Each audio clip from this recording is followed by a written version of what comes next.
As I think about the doctrine of God, I do so by thinking about the colour of gold, because gold reminds me of kings who wear crowns, and they're people with great power. And there's nobody with any more power than God Himself. The Bible talks about Him being the King of Kings and the Lord of Lords. He is the one who's in control of everything. He is the one who rules all and who rules over all. Also, whenever we think about this golden colour, we think about people who are really rich. If you knew someone who had little bars of gold, or who has lots of golden jewellery and wears lots of golden jewellery, usually it's someone who is very, very wealthy. And there's no one any more wealthy than God Himself. How can we say that?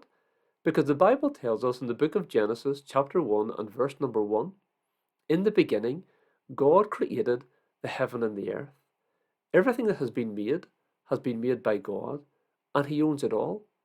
I mean, you'd have to be extremely wealthy to own a city, or a country, or a planet. But God, He owns it all. He owns the very universe that He has created. And He created it with a plan and with a purpose. And a special part of His creation was you. In fact, He tells us in His Word that He is a God of love. And He loves you. And He cares for you. And He wants you to be part of His family. How wonderful to think that one day God wants the people of the world to be with Him in heaven. You see, heaven is God's special home. The Bible tells us there that there's a street which is made out of pure gold. And again, this golden colour reminds us of God's home, His home, heaven. What is His home like? It's a place of perfection. There's no cheating, lying, stealing. There's no wrong in heaven because everything there is perfect. Because sin cannot be in heaven. Heaven is a sinless place. And therefore that reminds us of a great problem. Because the Bible tells us that we're all born with that problem of sin. And that's what keeps people away from God and out of His home. Because God is holy and He is pure. He is separate from other people.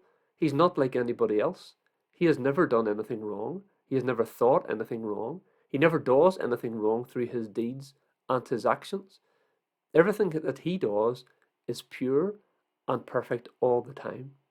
That's why His home in heaven is so special. A wonderful place where I'm sure one day you want to be. But the problem is sin. That's what keeps people away from God's home.